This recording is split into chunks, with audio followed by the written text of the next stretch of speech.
Last time I traveled that road was in tarpaulin covered truck going the other way. Baba had nearly gotten himself shot by a singing stone Rusi officer. Baba had made me so mad that night, so scared, and ultimately so proud.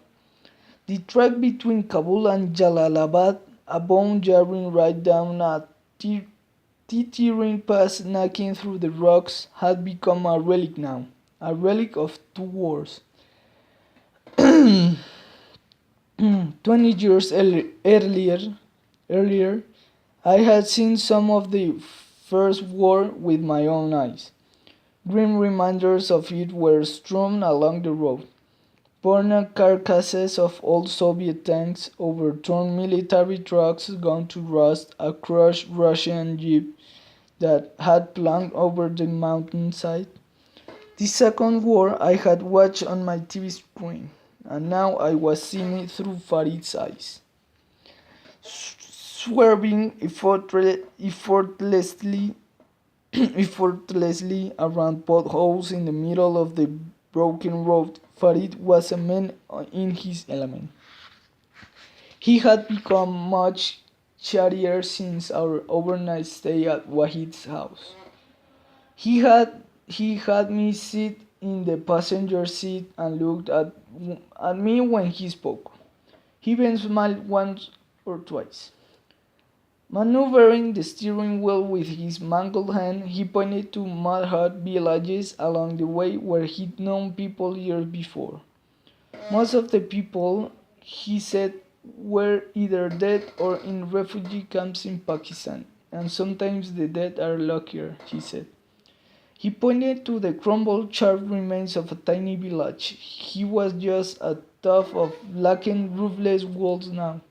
I saw dogs sleeping along one of the walls. I had a friend there once, Farid said. He was a very good bicycle repairman.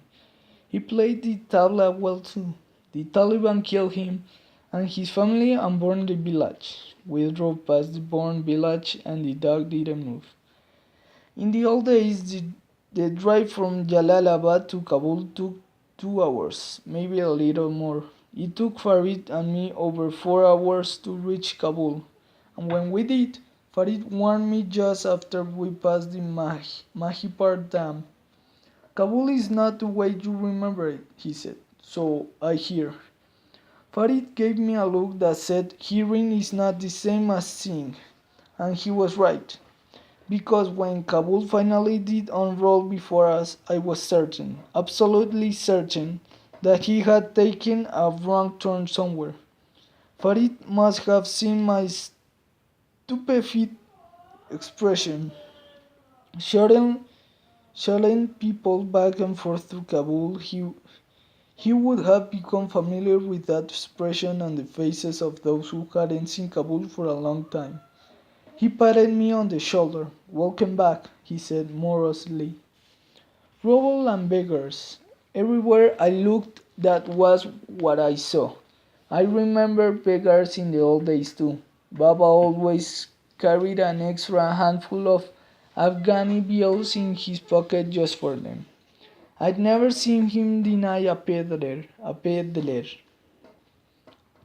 Now, though, they squat at every street corner dressed in cheddar burglar wraps, mud cake hands held out for a coin.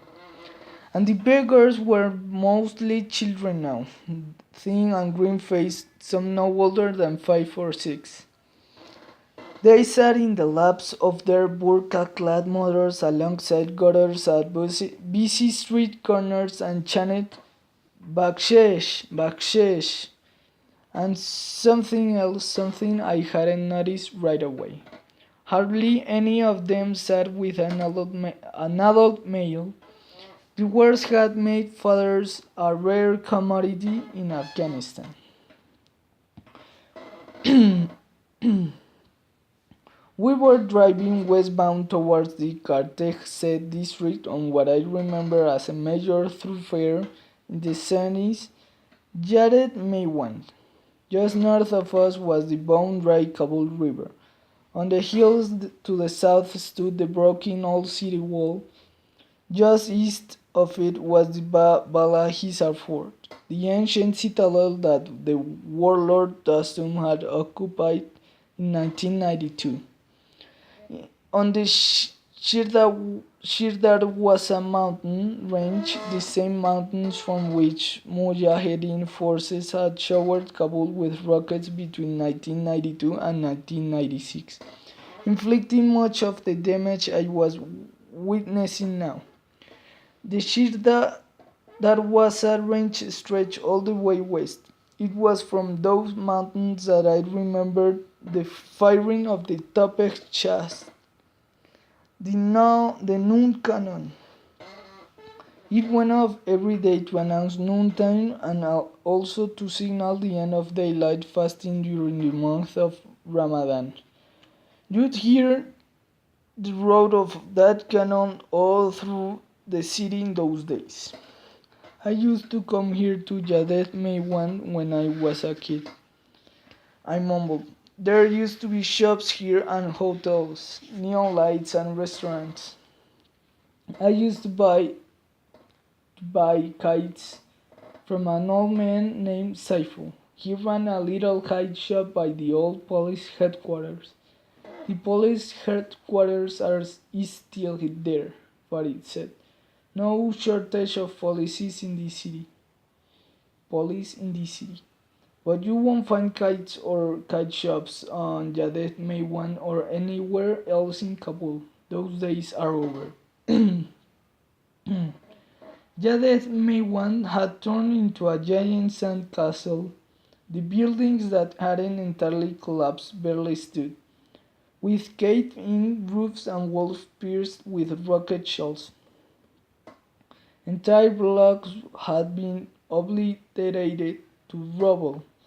I saw a bullet-poked sign half buried at an angle in a heap of debris. It read "Drink Coca-Cola." I saw children playing in the ruins of a windowless building amid jagged stumps of brick and stone. Bicycle riders and mud-run cars swerved around kids, stray dogs, and piles of debris. A haze of dust hovered over the city, and across the river, a single plume of smoke rose to the sky. Where are the trees? I said. People cut them down for firewood in the winter. Farid said. The Shorawi cut a lot of them down too. Why? Snipers used to hide in them. A sadness came over me. Returning to Kabul was like running into an old forgotten friend and seeing that life hadn't been good to him, that he'd become homeless and destitute. My father built an orphanage in Share Kohna, the old city south of here, I said. I remember it, Farid said. It was destroyed a few years ago. Can you pull over? I said. I want to take a quick walk here. Farid parked along the curb on a small box street next to a ramshackle, abandoned building with no door. That used to be a pharmacy, Farid muttered as we exited the truck. We walked back to Yadet Meiwan and turned right, heading west. What's that smell? I said. Something was making my eyes water. Diesel, Farid replied. The city's generators are always going down, so electricity is unreliable and people use diesel fuel. Diesel, remember what these streets smelled like in the old days? In the old days? Farid smiled. Kebab. Lamb kebab, I said. Lamb, Farid said, tasting the word in his mouth. The only people in Kabul who get to eat lamb now are the Taliban. He pulled on my sleeve. Speaking of which, a vehicle was approaching us. Bird patrol, Farid murmured. That was the first time I saw the Taliban. I'd seen them on TV, on the internet, the cover of magazines and in newspapers. But here I was now less than 50 feet from them, telling myself that the sudden taste in my mouth wasn't unadulterated, naked fear. Telling myself my flesh hadn't suddenly shrunk against my bones and my heart wasn't battering.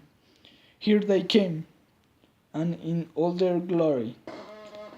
The red Toyota pickup truck idled past us.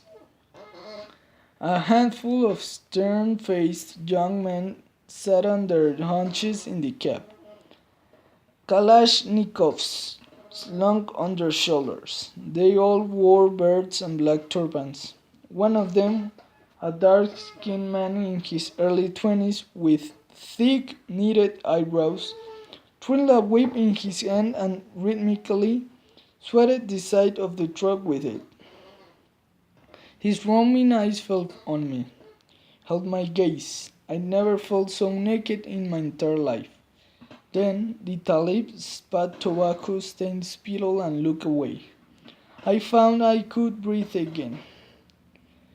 The truck rolled down Yadeth Maywan, leaving in its trail a cloud of dust. "What is the matter with you, Fahrenheit?" "What?" "Don't ever stare at them. Do you understand? Never." "I didn't mean to," I said. "Your friend is quite right, Aga. You might as well poke a rabid dog with a stick," someone said. These new boys belonged to an old beggar sitting barefoot on the steps of a bullet-scared building. He wore a threadbare chapan worn to frayed shreds and a dirt-crusted turban. His left eyelid dropped over an empty socket. With an arthritic hand, he pointed to the direction the red truck had gone. They drive around looking and hoping that someone will provoke them. Sooner or later, someone always obliges. Then, the dogs and the day has boredom is broken at last and everyone says, Allahu Akbar, Allahu Akbar. And on those days when no one's offense, well, there is always random violence, isn't there? "Keep your eyes on your feet when the Talibs are near," Farid said. "Your friend dispenses good advice." The old beggar chinned him. He parked a wet coat and spat in a soiled handkerchief. "Forgive me, but could you spare a few Afghanis?" He breathed. "Bas, let's go," Farid said, pulling me by the arm. I handed to the old man 100,000 Afghanis, or the equivalent of about $3. When he leaned forward to take the money, his stench, like sour milk and feet that hadn't been washed in weeks, flooded my nostrils and made my gorge rise. He hurriedly slipped the money in his waist, his long eye darting side to side. "A world of thanks for your benevolence, Aga Sahib." "Do you know where the orphanage is in Karteseh?" I said. "It's not hard to find. It's just west of Darul Aman Boulevard," he said. The children were moved from here to Karteseh after the rockets hit the old orphanage, which is like saving someone from the lion's cage and throwing them in the tigers. "Thank you, Aga," I said. I turned to go. "That was your first time, Nai?" I'm sorry." "I'm sorry?" "The first time you saw a Talib." I said nothing. The old beggar nodded and smiled, revealed a handful of remaining teeth, all cracked and yellow. "I remember the first time I saw them rolling into Kabul. What a joyous day that was," he said. "An end to the killing. Wah, wah. But like the poet says, how seamless seemed love and then came trouble." A smile sputtered on my face. "I know that ghazal, that Hafiz." "Yes, it is, indeed," the old man replied. I should know. I used to teach it at the university. You did? The Online Cut from 1958 to 1996. I took Hafez Khayyam, Rumi, Beidel, Jami, Sadi. Once I was even a guest lecturer in Tehran, 1971 that was. I gave a lecture on the mystic Beidel. I remember how they all stood and clapped. Ha! He shook his head. But you saw those young men in the truck? What value do you think they see in Sufism? My mother taught at the university, I said. And what was her name? Sophia Akrami. His eyes his eye managed to twinkle through the veil of cataracts. The desert wheat lives on, but the flower of spring blossoms and white wilts. Such grace, such dignity, such a tragedy. You knew my mother? I asked, kneeling before the old man. Yes, indeed, the old beggar said. We used to sit and talk after class. The last time was on a rainy day just before final exams when we shared a marvelous slice of almond cake together. Almond cake with hot tea and honey.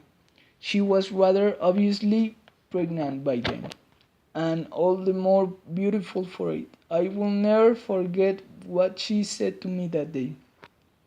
What? Please tell me.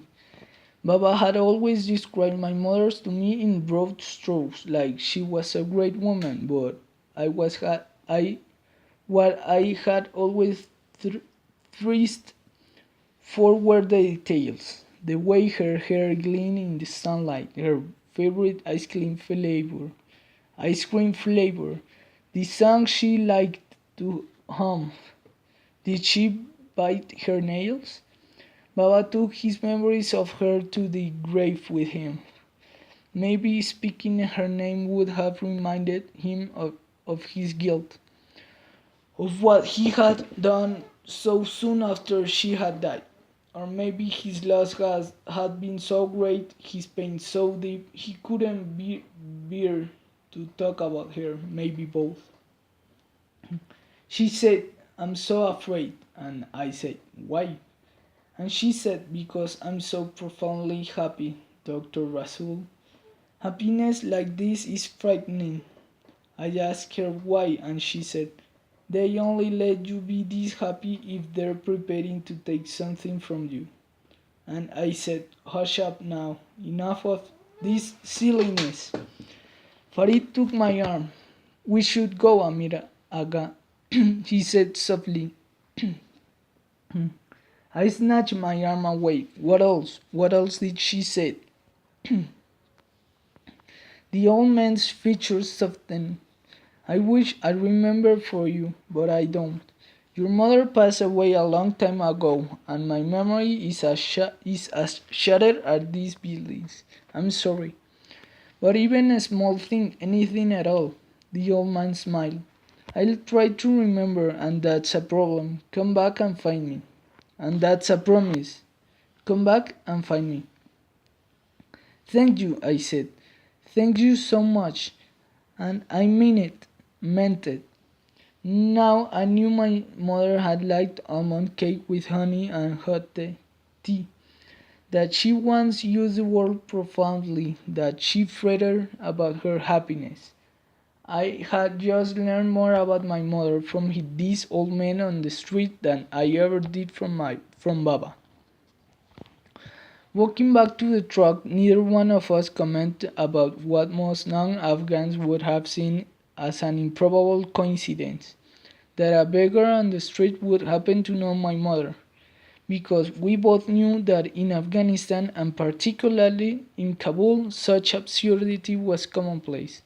Baba used to say, take two Afghans who've never met, put them in a room for 10 minutes, and they'll figure out how they're related. We left the old man on the steps of that building. I meant to take him up on his offer, come back and see if he unearthed any more stories about my mother. but I never saw him again. We found the new orphanage in the northern part of Kartesej, along the banks of the dried up Kabul River. It was a flat barrack-style building with splintered walls and windows boarded with a plank of wood. Farid had told me on the way there that Kartesej had been one of the most war-ravaged neighborhoods in Kabul. And as we stepped out of the truck, the evidence was overwhelming. The crowded streets were flanked by little more than ruins of the shelled buildings and abandoned homes. We passed the rust skeleton of an overturned car and a TV setup with no screen half buried in a rubble, a wall with the words Zindabad Taliban, long live the Taliban, spread in blank. A short, thin, balding man with a shaggy gray beard opened the door.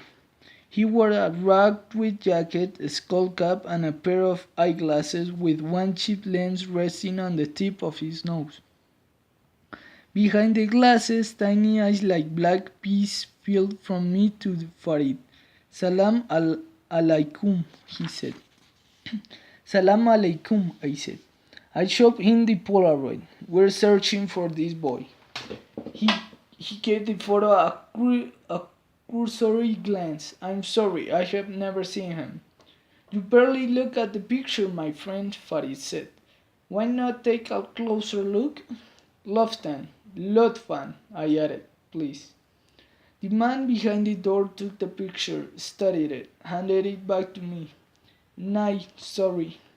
I know just about every single child in this institution, and that one doesn't look familiar. Now, if you'll permit me, I have work to do. He closed the door, locked the bolt. I rapped on the door with my knuckles. Aga, please open the door. We don't mean him any harm. I told you, he's not here. His voice came from the other side. Now, please, go away. Farid stepped up to the door, rested his forehead on it. Friend, we're not with the Taliban, he said in a low, cautious voice. The man who is with me wants to take this boy to a safe place. I come from Peshawar, I said.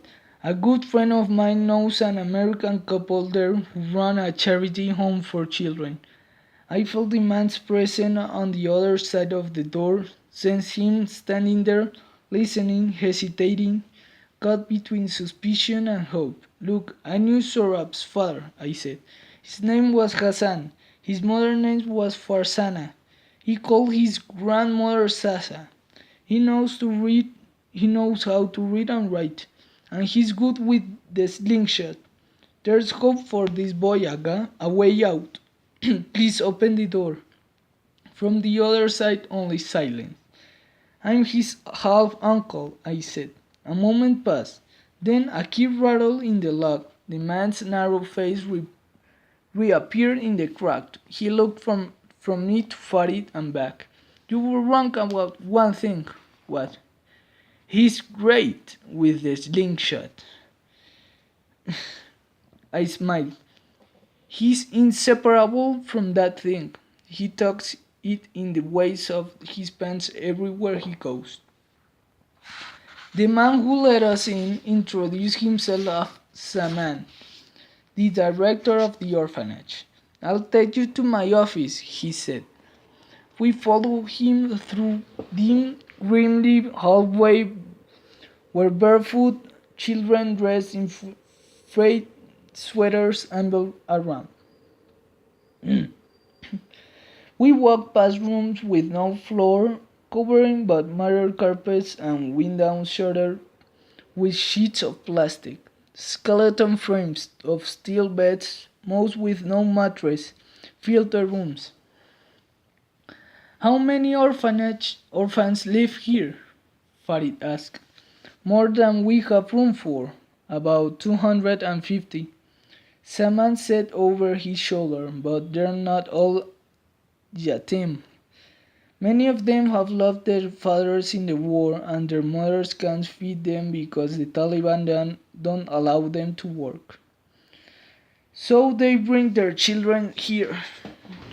He made a sweeping gesture with his hand and added ruefully, "This place is better than the street, but not that much better. This building was never meant to be lived in. It used to be a storage warehouse for a carpet manufacturer. So there's no water heater and they've let the well go dry." He dropped his voice. "I've asked the Taliban for money to dig a new well more times than I remember, and they just twirl their rosaries and tell me there is no money. No money."